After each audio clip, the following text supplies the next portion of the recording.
Good morning. It's Jeffrey Christian of CPM Group. It's 11 a.m. in the morning of Friday, the 18th of July here in New York. We're going to have a lot of ground to cover today, so I'm just going to jump right into it. Gold prices are trading around $3,364 this morning. It's up about $20 from yesterday's close.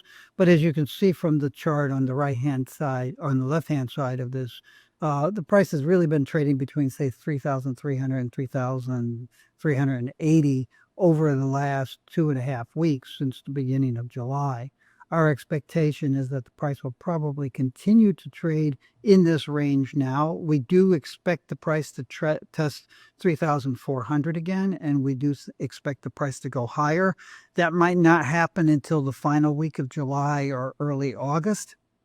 Depends partly on what's going on in the political world, which remains extremely unsettled. Silver prices are at $38.58 just before we started this. That was up 28 cents from yesterday's close, but that kind of ignores the fact that the price did get over $39 a few days ago and is pushing higher. Our expectation is that the silver price will continue to push higher, as we've been saying for some time, and we think that will probably happen. There could be some consolidation, but it's probably going to be above 37.50 at this point.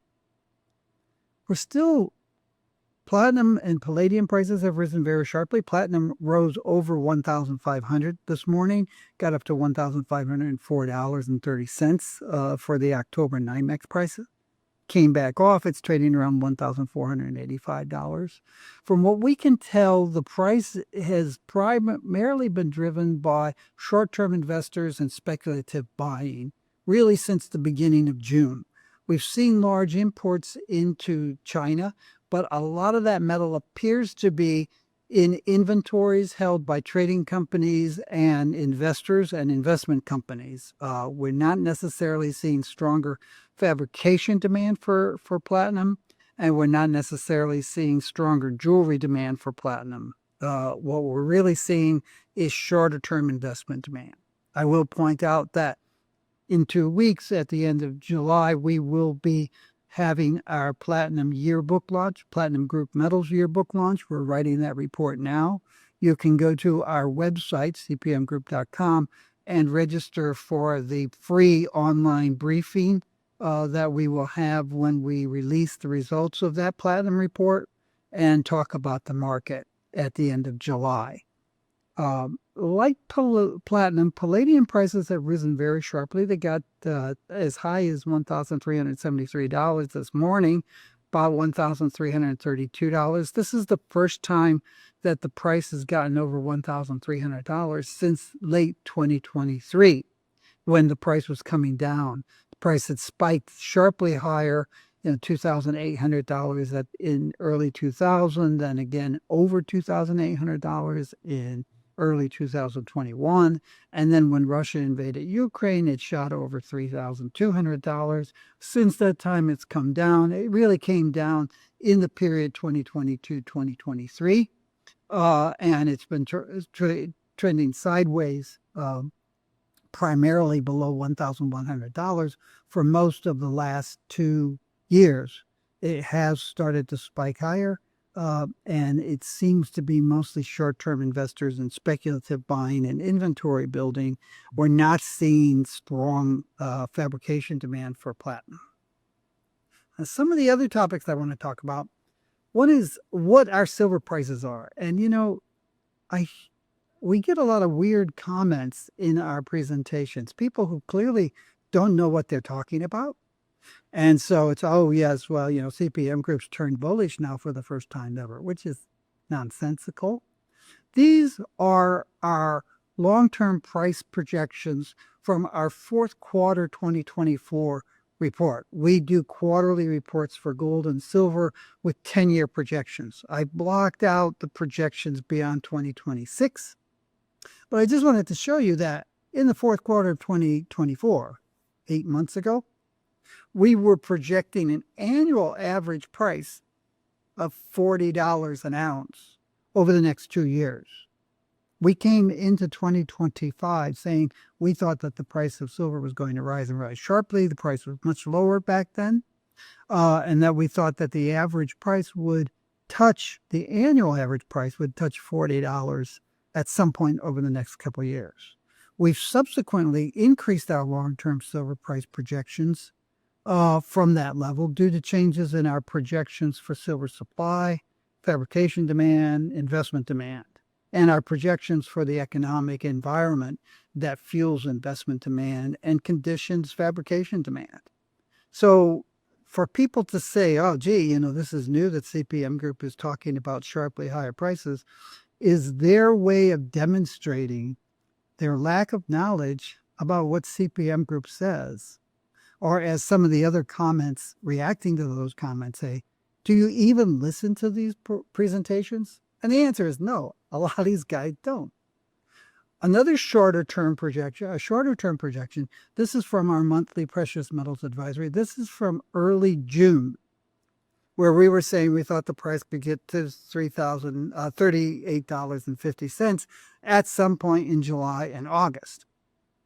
And at the time, the price was trading around $34.80.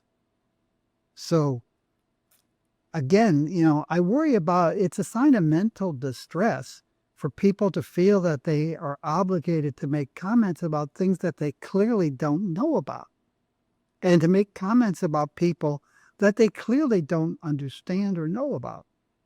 It's similarly distressing and worrisome about the mental distress that these people feel when they feel that they have the right to, or obligation, or need to comment about the way people dress, the way they wear their hair, the way they live their lives, who they love.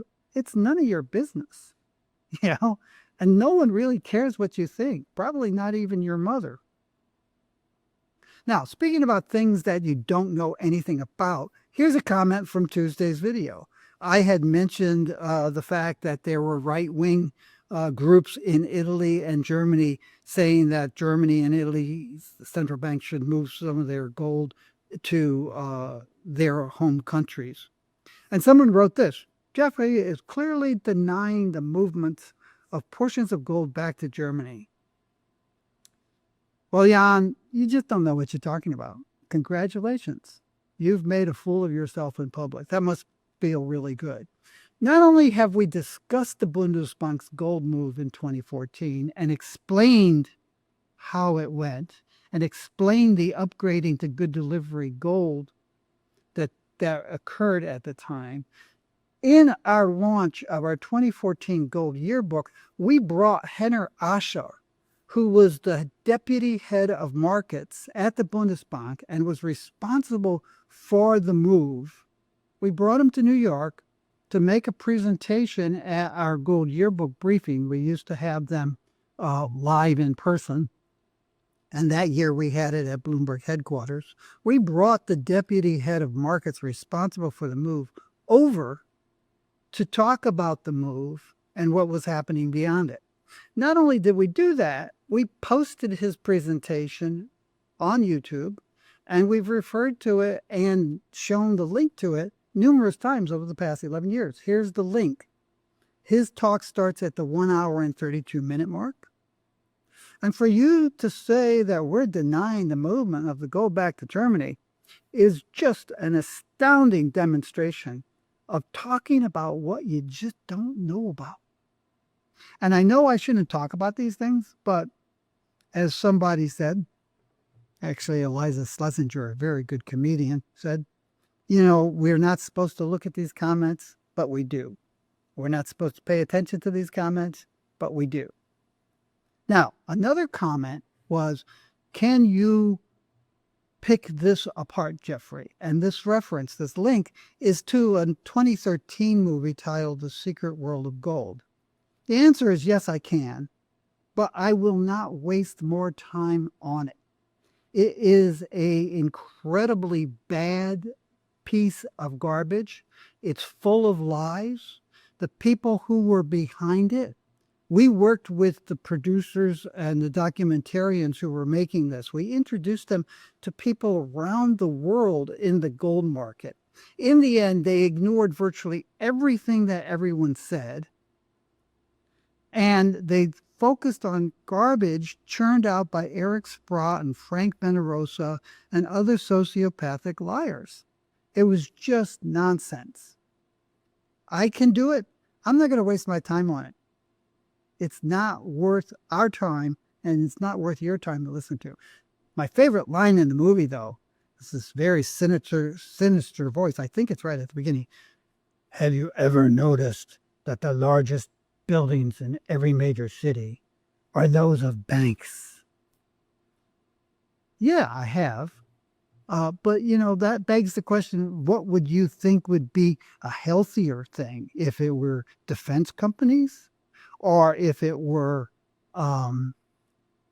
pharmaceutical companies? Yeah. Or maybe injury lawyers. I was in Kansas City last year, and some of the main buildings were belonging to injury lawyers. The reality is that lawyers and accountants also have very large buildings. And the other reality is that if you think about it, banks are critical and central to just about every function in modern society. If you're an auto company, you're making autos. If you're a tire company, you're making tires. If you're a grocer, you're buying wholesale groceries and selling them on a retail basis. But banks finance all of those and everything else, including mortgages and schools and the people who build the roads for you, because under this socialist system that we have where the government gets involved in building roads and plumbing and sewage treatment and all this other stuff, instead of letting private business ignore it. Anyway, it's pretty funny, but it's not worth our time. Something that I will waste more time on is this guy, John Gordon, and he's always got some stupid comment. And I'm sorry to use the word stupid, but they are. A COMEX default on physical deliveries will shut him, I guess, me, up. But good report nonetheless. Well, John, let's talk about a silver contract default. Do you know what it means? What would it mean for COMEX to default? How would it happen? Can COMEX even default? It has a clearinghouse that makes sure that the parties on both sides of the market have the financial wherewithal to live up to their contract commitments as either buyers or sellers of silver and other commodities. How could the COMEX even default? Have you ever stopped to think, what does that mean? You've been listening to people who have been lying to you since at least the late 1980s about how COMEX was going to default imminently. Imminently, it was going to happen. Did you ever wonder why it hasn't happened yet? Some of those guys, it was Drexel Burnham in the late 1980s that had this massive short position. And when Drexel Burnham went out of business, it was Merrill Lynch. When Merrill Lynch closed its silver desk in the early 1990s, it was J.P. Morgan. Have you ever wondered why it hasn't happened in over 50 years? And what it would be? Have you ever noticed that over those 4 decades, the balance of the COMEX in the COMEX silver market and in the physical market have made such a nonsensical default even less likely? You have record amounts of physical gold in COMEX depositories, both registered and eligible. And you have record amounts of silver inventories relative to the open interest. Have you ever compared the inventories to open interest? You don't have to. We do. You can buy our yearbooks and find that data. You can go online and find free YouTube videos that we've done for more than 15 years, but pointing out that this is all nonsense. Have you ever noticed that you have these forward months of 640 million ounces of open interest in the July contract, and month after month, year after year, they roll forward and they haven't resulted in a default. We've explained why that is. Have you believed us? Have you listened to it? Have you gone to a library and bought a book on futures markets? You know, this is crazy stuff. Have you studied the massive body of work that we've produced? That the CFTC, 3 studies over 30 years, and other honest providers of accurate information and analysis have provided to the public? Are you one of those people who say, oh, Jeff just called the CFTC an honest provider of accurate information because you have drunk the Kool-Aid, taken the pill, bought the bullshit that anybody who works for the government you can't believe? Is that where you're at?